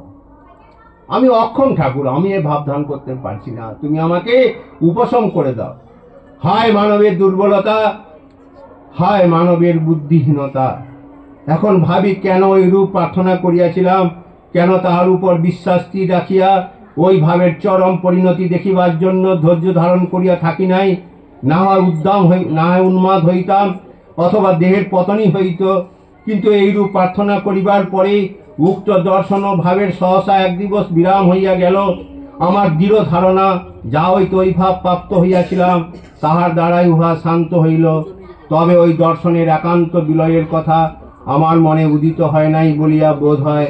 তিনি কৃপা করিয়া উহার এইটুকু অবশেষ মাত্র রাখিয়া দিয়াছিলেন। দিবসের মধ্যে যখন তখন কয়েকবার তার সেই দিব্য হাস্যদীপ্ত ভাবদীপ্ত প্রসন্ন মূর্তির অহেতুক দর্শন লাভে আনন্দে স্তম্ভিত এবং কৃতাকর্তৃত্ব হইতাম। লিখছেন তিনি যে শুধু তিনি সবটা কেড়ে নেননি, তিনি মাত্র কিছুটা উপশম করিয়ে দিয়েছিলেন। যখনই ইচ্ছা হতো, যখনই তাকে ডাকতাম, তখনই তার সেই উজ্জ্বল, সেই ভাবদীপ্ত, সেই যে যেদিন স্পর্শ করেছিলেন, সেই সবার চৈতন্য হোক, যেদিন আমাকে স্পর্শ করেছিলেন, সেই দিনের সেই ঘটনা তার অন্তরে অন্তঃস্থলে কিভাবে বেজে উঠত, তিনি সেই কথা বলছেন। পরবর্তীকালে আমরা পেয়েছি। তাই এইসব কথাগুলো নিয়ে আমাদের রামকৃষ্ণ সঙ্গে সেদিন যেন একটা নতুন আলোড়ন সৃষ্টি করে দিয়েছিল, যা আমরা বহন করে এখনো বেড়াচ্ছি। তাই আমরা এখানে আসছি। এবার অক্ষয় কুমার সেন সেদিনও ছিল। তা অক্ষয় কুমার সেনের আমি পুঁথিটা পাঠ করব। পুঁথি পাঠ করলে বুঝতে পারবেন এখানে তার কথা সুন্দরভাবে বাংলা সহজভাবে লেখা আছে, কোনো বাক্যের প্রয়োজন নেই। আনন্দ করে শুনুন, ভাল লাগবে। মাসাধিক কালো পায় এমতে কাটিল, ইংরাজের নববর্ষ এখনো পড়িল। 1886 সাল গণনায় বিশেষত দিন হিয়া প্রভুর লীলায়। প্রথম দিবস আজি নববর্ষেতে, একাদশী তিথি আজি হিন্দুদের মতে। প্রভুর প্রতিজ্ঞা ছিল শুনো বিবরণ, হাটেতে ভাঙিব হাঁড়ি যাইব যখন। সেই হাঁড়ি ভাঙার অঙ্গ আজিকার দিনে, কিভাবে ভাঙিলা হাঁড়ি শুনো এক মনে। প্রভুর বিচিত্র কার্য যেন তার দেহ, হাটেতে ভাঙিলা হাঁড়ি জানিল না কেহ। বিশাল জাহাজ যবে জলে চলে যায়, তিলবিন্দু সারা শব্দ নাহি রহে তাই। তেমতি প্রভুর খেলা হাঁক ডাক নাই, গুপ্ত বেশে মহালীলা করিলা গোসাই। নববর্ষে অপরূপ রূপে পরমেশ, ভবনে বিরাজমান কল্পতরু বেশ। হরিশ মুস্তফি নামে ভক্ত একজন, দেবেন্দ্রের মামা তিনি বঙ্গজ ব্রাহ্মণ। মহাভাগ্যবান হইলা হাজির গোচরে, দ্বিতলে প্রভুর যেথা দর্শন তরে। নিকটে ডাকিয়া তারে করুণা নিদান, দেবশ বাঞ্ছিত কৃপা করিলেন দান। শ্রীপ্রভুর কৃপা কিবা কি কহিব মন, কৃপার গোচর মাত্র কৃপা কিবা ধন। যে পায় কিছুই সেও বলিতে না পারে, কি ছিল না কি পাইল কৃপার দুয়ারে। পরম পুলকে খালি ছুঁড়ে দু নয়ন, প্রভুর কৃপার এই বাহ্যিক লক্ষণ। কৃপারূপে নিজে প্রভু লীলা ঈশ্বর, আপনি বিরাজমান কৃপার ভিতর। হরিষে হরিশ্চন্দ্র মুখে মাত্র ফুরে, কৃপায় আনন্দ কিবা হৃদয়ে না ধরে। কৃপা নহে করিপাতি নহে রাজ্যধন, কিবা নহে মনোহর কামিনী কাঞ্চন। সুস্বাদু ভোজন নয় নয় গাঁজা সুরা, নহে মাদকীয় কিছু ক্ষণানন্দ ধারা। তথাপি কৃপার মধ্যে হেন বস্তু আছে, তুলনায় যাবতীয় রাজ্যধন মিছে। কৃপায় আনন্দ রাশি বহে শতধারা, ধন্য সে আধার ধায়ে কৃপার সঞ্চার। একজনে কৃপাবাড়ি করি বিতরণ, উথলিল কৃপা সিন্ধু প্রভুর এখন। দীন দুঃখী কানা খরা যে ছিল বাগানে, একে একে তা সবারে পড়ে গেল মনে। অন্তরঙ্গ ভক্ত তার দেবেন্দ্র ব্রাহ্মণ, দ্বিতলে ডাকিয়া তাই প্রভুদেব কন। স্থির কর কয় কথা তোমার সকলে, রাম কি কারণে মোরে অবতার বলে। এ কথার অর্থ কেহ বুঝিতে নারিল, কথার সুগুর মর্ম কথায় রহিল। কি কব প্রভুর লীলা হৃদে রইল গাঁথা, পরে কে হইল শুনো মধুর বারতা। গগনে যখন বেলা তৃতীয় প্রহর, নিম্নতলে নামিলেন কৃপার সাগর। ভবন হইতে পরে উদ্যানের পথে, সেবাপর ভক্তগণ পাশু পাশু সাথে। বাগানে ভনেন প্রভু শুনিয়া বারতা, নিকটে জুটিল সবে যেবা ছিল যেথা। আমরা কজনে ছিনু গাছের উপর, খেলিতেছিলাম ডালে বানর বানর। দ্রুতপদে উপনীত হইনু সেই ঠাঁই, স্বভক্তে বিহারে যেথা জগত গোসাই। দাঁড়াইনু একধারে প্রভুর পশ্চাতে, জহরিয়া চাপা দুটি ছিল দুই হাতে। মহাভক্ত গিরিশের কাছে শ্রীপ্রভুর, সঙ্গে তার কন কথা লীলার ঠাকুর। আজি মনোহর বেশ প্রভুর আমার, বারেক দেখিলে কভু নহে ভুলিবার। পরিধান লাল পেরে জুতা সুতার বসন, গায়ে বনাতের জামা সবুজ বরণ। এই জামাটা বেলুন মঠে আছে। সেই কাপড়ের টুপি কর্ণমূল ঢাকা, এটাও আছে। মোজা পায়ে চটি জুতা লতা পাতা আঁকা, মোজাটাও আছে। শিয়ঙ্গের মধ্যে খোলা বদন মণ্ডল, কান্তিরূপে লাবণ্যেতে করে ঝলমল। দারুণ বিহাদি ভোগে শীর্ণ কলেবর, কিন্তু বরা এতে নেতে কান্তি রহে নিরন্তর। মনে হয় অঙ্গবাস সব দিয়া খুলি, নয়ন ভরিয়া দেখি রূপের পুতুলি। হঠাৎ দাঁড়াইয়া পথে গিরিশের কন, তোমরা কি দেখো মোরে কি লয় মন। গিরিশ পাতিয়া জানু বসি পদমূলে, করজরে সম্ভাসিয়া প্রভুদেবে বলেন। আমি ছাড় কি বলিব আপনার কথা, সুখব্যাস বিবরণে পরাভব যেথা। উত্তর শুনিয়া তবে লীলার ঈশ্বর, দাঁড়াইয়া সমাধিস্থ পথের উপর। পদপান্তে দিয়া মুই এমন সময়ে, তোলা দুটি চাপা ফুল দিন দুটি পায়ে।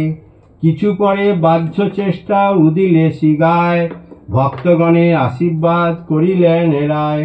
তুলিয়া দক্ষিণ হস্ত বলিলেন তিনি, চৈতন্য হৌকার কি বলিব আমি। পরে প্রভু ফিরিলেন ভবনের পথে, দাঁড়ায়ে আছুনু মুই অনেক তফাতে। দূরে থেকে সম্বাসিয়া কি গো বলি মোরে, পরশিয়া হস্ত দিলা বক্ষের উপরে। কানে কিংবা বলিলেন আশয়ে স্মরণে, মহামন্ত্র বাক্য তাই রাখিনি গোপনে। কি দেখুনু কি শুনিনু নহে কহিবার, মনোরথ পুণ্য আজি হইল আমার। প্রভুর মহিমা মন কি কব তোমায়, রামকৃষ্ণ নাম গেয়ে দিন যেন যায়। শ্রী নবগোপাল কৃপা হইল তারপর, আজি কল্পতরু রূপ লীলার ঈশ্বর। উপেন্দ্র মজুমদারে করি পরশন, লোহার তাহার তনু করিলা কাঞ্চন। পরে কৃপা হইল ভাতুষ পুত্র রামলালে, পরে গিরিশের ভাই অতুল অতুলে।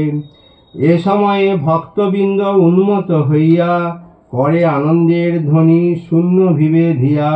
বিশেষত রামচন্দ্র ভক্ত মহাবলী, শ্রীচরণে দেন ফুল অঞ্জলি অঞ্জলি।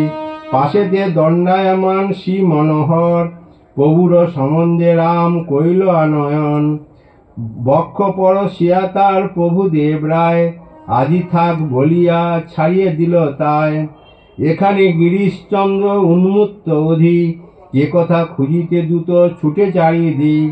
পাকশালে গিয়া দেখে রাঁধুনি ব্রাহ্মণ, রুটি বেলিবার তরে করে উপক্রম। উপাধি গাঙ্গুলি তার নাম নাহি জানি, গিরিশ আনিতে তারে করে টানা টানি। ভাগ্যবান শ্রীগোচরে হইল আগত, পাইল প্রভুর কৃপায় আশার অতীত।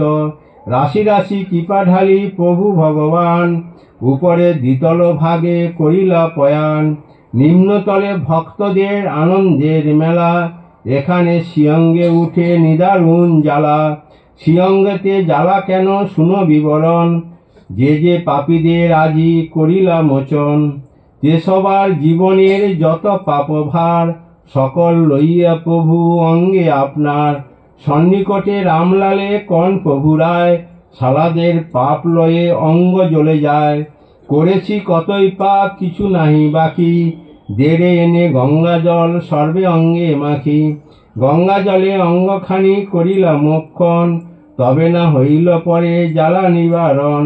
দয়ায় দারুণ ব্যাধি অন্য কিছু নয়, জীবের মোচন কর্মে পাপের সঞ্চয়। জগতের পাপরাশি লইয়া গোসাই, আপনার শিয়ঙ্গের মধ্যে দিলা ঠাই। করুণা নিদান হেন কোথা কেব আর, জপ তব রামকৃষ্ণ পদ কর সার। হাজরা প্রতাপচন্দ্র এখন এখানে, দিবারাত্র উপস্থিত আসেন বাগানে। কিন্তু যে সময় হেতা প্রভু ভগবান, দিনহীন কানাখঞ্জে কইলা কৃপা দান। অন্যত্রে তখন তেহ গিয়াছে চলিয়া, অবিরত বিশ্রামের উদ্যান ছাড়িয়া। যেমন ঘটনা সাঙ্গ আইল হেতায়, শুনিয়া দিনের অঙ্গ করে হায় হায়। হাজরা তপস্বী এক পীড়িত সাধনে, বড়ই সদ্ভাব তার নরেন্দ্রের সনে। সেই হেতু প্রভু দেবে নরেন্দ্র কন, হাজরাকে করিবারে কৃপা বিতরণ। উত্তরে কহিলা রায় এবে নাই হবে, সময় সাপেক্ষ কাজে শেষেতে পাইবে। সুতরাং ঠাকুর সবাইকে দিলেন, কাউকে দিলেন না, বললেন যে পরে হবে। তাদের একদম ঠাকুরের কথাই হলো মাটির তৈরি হাঁড়ি, যাতে মধ্যে জল দিলে মাটিটা গলে যাবে। তাই পাকা না হলে হবে না, তাই না? এই পাকা হওয়ার জন্য যা দরকার ছিল ঠিক তাই ঠাকুর যাদের যাদের পাকা ছিল তাদের করে দিয়েছেন। করাটা স্বাভাবিক। এই যে শ্রীরামকৃষ্ণ দেবের এই যে লীলা, শ্রীরামকৃষ্ণ দেবের এই যে আশীর্বাদ, এটা শুধু একদিনের জন্য নয়। মহারাজরা সবাই লিখেছেন, সবাই বলেছেন, আপনারাও শুনছেন। যারা যারা টিভি দেখেন, ইন্টারনেট দেখেন, সবাই দেখছেন, শুনছেন। এটা একদিনের জন্য না। যদি হতো আমরা আসতাম না, আমরাও সন্ন্যাসী হতাম না, আর আপনারাও ঠাকুর ঠাকুর করে তার কাছে আসতেন না। সুতরাং এটা চলছে, এটাকে ধরার জন্য যে প্রস্তুতিটা দরকার সেটা আমাদের করার দরকার। আমি যেহেতু সন্ন্যাসী, আমি সন্ন্যাসীর ভাবে আপনাদেরকে বলবো যে চারটি জিনিস আপনারা সব সময় মনে রাখবেন। চারটি জিনিস আপনারা সব সময় পালন করছেন কিনা। সেটা হলো, একটা হলো সততা, একটা হলো পবিত্রতা, একটা হলো নিঃস্বার্থপরতা, একটা হলো ভালোবাসা। এই চারটি জিনিস আপনারা আজকে কতটা করলেন রাতে শোয়ার আগে, এটা বিছানায় বালিশে মাথায় দিয়ে হোক, ঘুমানোর আগে এটা ভাবুন। এতেই হবে চারটে জিনিস: সততা, পবিত্রতা, ভালোবাসা, নিঃস্বার্থপরতা। আজকে কতটা করলেন? স্বামীর সেবা করুন, পুত্রের সেবা করুন, কন্যার সেবা করুন, জামাইয়ের সেবা করুন, শ্বশুর শাশুড়ির সেবা করুন, সকলের সেবা করুন, কিন্তু কতটা নিঃস্বার্থ ছিল, কতটা তার মধ্যে ভালোবাসা ছিল, তার মধ্যে কতটা সততা ছিল, তার মধ্যে কতটা পবিত্রতা ছিল, এটা কিন্তু প্রথম প্রশ্ন আপনাদের। এটা করতেই হবে। আর একটা জিনিস হলো, আপনারা অনেকেই টাকা আয় করেন, অনেকেই টাকা আয় করেন, অনেকে টাকা এতটাই অপচয় করেন যে কল্পনার অতীত, অথচ ভালো সঙ্গে দেবেন না, ভালো কাজ হোক সেটা আমরা জানি না। এই টাকাগুলো কি হয় সেটাও ঠাকুর পরিষ্কার বলেছেন যে সৎ লোকের অর্থ 4 জনে খায়, আর অসৎ লোকের অর্থ 4 জনে খায়। কে কে খায়? যারা অসৎ লোকের অর্থ কে কে খায়? ডাকাত, ডাক্তার, উকিল আর বদ ছেলে। দেখবেন মিলিয়ে ঠাকুর বলে গেছেন, ডাকাত, ডাক্তার, উকিল আর বদ ছেলে অসৎ লোকের পয়সা। সে মানে কাউকে দেবে না, সে আঁকড়ে রাখবে, কাউকে দেবে না। একটা প্রতিষ্ঠান চাচ্ছে, দেবে না, কারণ সেখানে আমার নাম লেখা হবে, আমার রসিদ দেবে, ওর বাপা পয়সা টয়সা চাই না, অথচ সে কাউকে দেবে না। আজে বাজে খরচা করবে, প্রচুর অপচয় করবে। আর সৎ, সৎ ব্যয়টা কি ঠাকুর বলেছেন? ভক্ত সেবা, ভগবান সেবা, সাধু সন্ন্যাসী সেবা, দুস্থ দরিদ্র সেবা। এই চারটে: ভক্ত, ভগবান, সাধু আর দুস্থ দরিদ্র। এই চারটে সেবা সৎ ব্যয়। দেখুন না করে, আমরা অনেক কিছু করছি, করুন না। আমি, আমার কাছে যারা যায়, এখানে যারা আছেন তার মধ্যে 75% হয়তো আমাকে চেনে। যারা যায় তাদেরকে প্রত্যেকে বলি কিছু করুন। সে দিনে যাক রাতে যাক, হ্যাঁ মাঝে এটা রাখুন, আমার না আমি নেবো না, আপনি একটা আমার ফর্ম আছে, ফর্ম ফিল আপ করে দিন, আমি রসিদ কাটিয়ে রাখবো, পরে নিয়ে যাবেন। কেন করছি জানেন? হয়তো আপনাদের কষ্ট হয়, সাধু কাছে গেলে টাকা চায়, টাকা চায়। হ্যাঁ, চাইতে পারে। এই সম্বন্ধে একটা কথা, সেটা বলে আমি শেষ করব। যে সাধুদেরকে কেন আমরা টাকা দেব? কেন টাকা দেব? ঠাকুর আছেন দক্ষিণেশ্বরে, কয়েকজন বড় লোক গেছিল তীর্থ করতে, খুব পয়সা, ব্যবসা বাণিজ্য, চাকরি, প্রচুর টাকা। তারা এসে গল্প করছে ঠাকুরের কাছে। তাই এই সাধুকে দেখেছি, ওই সাধুকে দেখেছি, সেই সাধুকে দেখেছি বলছে। তখন ঠাকুর বলছেন, তাদের কিছু দিয়েছ? তারা সব চুপচাপ হয়েছে। না, সে কি? সাধু দর্শন করলে সাধুকে কিছু দিলেন না? তখন তাদের মধ্যে একজন বলছে, দিয়ে কি হবে, গাঁজা খাবে, মদ খাবে, নেশা করবে, তাই আমি দেইনি। বলছে, আরে দিলেই বা, যদি সে গাঁজা নেশা খায়, মদ খায়, তাদের অন্য কাছে চাইতে হতো না? তুমি দিলে আর চাইতে হতো না। তাদের কাছে একটা চাইতে হবে, কেউ দেবে, কেউ মুখ ঝাপটা দেবে। তুমি যখন দর্শন করতে গেলে, তুমি কেন দিলে না? ঘোরার পরে ঠাকুর যে কথাটা বললেন, যে কেন দেওয়ার কথা বলছি জানো? ওরা যে ছেড়ে এসেছিল, তাই দেওয়ার কথা বলছি। তা আপনি এটা করতে পারেন নাকি? ভেবে দেখুন না। আপনার খুব আপন বলে কথাগুলো বলছি।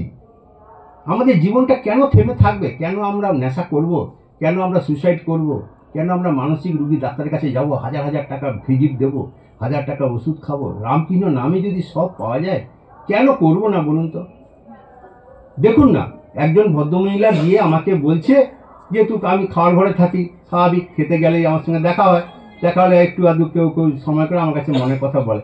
একজন ভদ্রমহিলা বলছে, মহারাজ আপনারা খুব ভালো আছেন। স্বাভাবিক, আমি ভালো চশমা চোখে দিয়েছি, ভালো জামা কাপড় পরে এসেছি, পায়ে মোজা, ভালো চাদর গায়ে, স্বাভাবিক দেখে মনে হয় খুব ভালো আছি। বলছে, আপনারা খুব ভালো আছেন, আমাদের জ্বালা যন্ত্রণার শেষ নেই, বলে কাঁদতে শুরু করেছে। আমার সামনে একটা ছোট বেঞ্চ আছে, বেঞ্চে বসে। আরে কাঁদছেন কেন? বলে, আপনারা খুব ভালো আছেন। আরে আমরা তো ভালো আছি, সেটা তো ঠিকই আছে, আপনি ভালো থাকবেন। কি করে থাকবো? আমার এই জ্বালা, এই যন্ত্রণা। সে বলতেই থাকলো, বলতেই থাকলো। তারপরে আমি সব শুনলাম। আপনি যে বললেন আমি ভালো আছি, তার মানে আপনার চোখে আমি ভালো? আচ্ছা, আপনি বাড়িতে গিয়ে কারো চিন্তা করবেন না, শুধু আমার চিন্তা করবেন যে আপনার ছেলে ভালো আছে। বাস, আমি আপনার সন্তান, এটা বয়স্ক মহিলা, আমি আপনার সন্তান, আমার সন্তান ভালো আছে সাধু হয়ে। এই কথাটা তো ভাবতে পারবেন? হ্যাঁ, তা ভাবতে পারি। তাহলে ভাববেন, শুধু আমার একার কথা ভাববেন না, আপনার 1700 ছেলে আছে। আমাদের বেলুড় মঠে 1700 জন সাধু, হোল ওয়ার্ল্ডে এই এত কম সংখ্যক সাধু। আপনার 1700 জন ছেলে ভালোবাসে আপনাকে। এই 1700 জন সাধুকে আপনি নিজের ছেলে বলে ভাববেন। তারা কেমন আছে? আমাদের এক খাওয়া, এক পোশাক, এক বিছানা। আমাদের বিছানার মধ্যে কিছু নেই, জানেন তো কি আছে? আমরা একটা সামান্য শতরঞ্জি, খুব পাতলা, তার উপরে একটা সামান্য তোষক, যাতে আমাদের পিঠটা ব্যথা না করে, সামান্য একটু তোষক, একটা বেড কভার, একটা মাথায় দেওয়া বালিশ, একটা মশারি, এই হচ্ছে আমাদের বিছানা। সারা জীবন একই বিছানা। আপনার মতো ঘন ঘন বেড কভার চেঞ্জ করতেও পারবো না, আর ঘন তোষকও চেঞ্জ করতে পারবো না। তা বাবা আমরা করি, আমাদের ঘুম না হলে একটা ভালো জিনিস আনেন, তাহলে আপনি কত ভালো থাকেন। আমাদের খাওয়া জানেন, ওই ঠাকুরকে নিবেদন করে যা পাওয়া যায় ওইটুকু। আমাদের ওই আপনি যেমন ফোন করে দিলেন 5,000 টাকার প্যাকেট চলে এলো, আমার পয়সাও নেই, ওটা খেয়ে হজমও হবে না। ঠাকুরকে না দিয়ে তো আমরা খাবো না, ঠাকুর ওগুলো খাবে না, বাইরের লোকের রান্না খাবে না। এই বলে টলে তাকে বুঝিয়ে টুঝিয়ে পাঠালাম। সে বলছে মাঝ ঠিক আছে, এখন থেকে আমি এলে আমার সাথে দেখা করবো। আমি কি দেখা করবেন? আমি থাকলে তো দেখা করবেন, যদি না থাকেন মনে দুঃখ পাবেন না, গালাগালিটা দেবেন না, কারণ আমি তো কখন কোন কাজে বেরিয়ে যাবো ঠিক নেই। এবার এসে দেখলেন শালা বললো থাকবে, নেই, আমি গালাগালিটা দেবেন না, আসবেন আপনি। এই করে তাকে বুঝিয়ে পাঠালাম। এই তো অবস্থা। আমাদের মনটাকে আনুন না, কিচ্ছু না, কি সুন্দর দেখুন সেজে বুঝে বসে আছে। আমি আসবো, আমি আসবো, গাছে একটা ফুল, উনি বলছেন আরে এটা নিয়ে চল আমার পায়ে দিবি, আমি নিয়ে এলাম বই। উনি বললেন এই ফুলটা একটা গাছে ফুটে আছে, আমি আসবো, গাড়িটা গেছে, আমি আসবো, দাঁড়িয়ে আছি, ফুলটা আমাকে বললো চল নিয়ে চল আমার পায়ে দিবি। দেখো দিয়েছে, নিজে থেকে আনলেন, নিজে থেকে, আমার কোনো পরিকল্পনা নেই, নিজে থেকে বললেন চল আমার পায়ে দিবি। আমি নিয়ে এলাম, দেখলাম পদ্ম ফুল আছে, তার সঙ্গে এটাও দিলাম। উনি বলছেন নিয়ে আসতে, একটা প্লাস্টিক প্যাকেট করে আনলাম। এই যে তার ইচ্ছে, এটা তার ইচ্ছে। যদি না আনতাম গাছে তো শুকনো হতো, কিন্তু ফুলটা জীবন তো সার্থক হতো না। আজকে ফুলটা জীবন সার্থক হলো, গাছ থেকে এলো প্রভুর পায়ে, জীবন ধন্য, আর ফুল হবে না। ও আমাদের থেকেও বড় সন্ন্যাসী হতে পারে, আরো মহান সাধক হতে পারে, মহান গৃহস্থ হতে পারে, কি হবে জানি না, জীবন শেষ। কেন? ঠাকুরের পা স্পর্শ পেল। সব ফুল তো ঠাকুরের পায়ে যেতে পারে না। কত ফুল বাগানে ফুটে, কজন পায় তার চরণ স্পর্শ। এটাই তো কথা। আজকে দিনে সবাইকে আমার আন্তরিক ভালোবাসা, নমস্কার, প্রণাম। আমি একটি ঠাকুরের ফটো নিয়ে এসেছি। আমি কখনো আপনাদের কাছে কিছুই দেইনি, সত্যিকারে কিছু দেইনি, সামান্য একটা ফটোটা আনি। আজকে ঠাকুরের ফটো নিয়ে সেটা রাখবেন, ফেলে দেবেন না।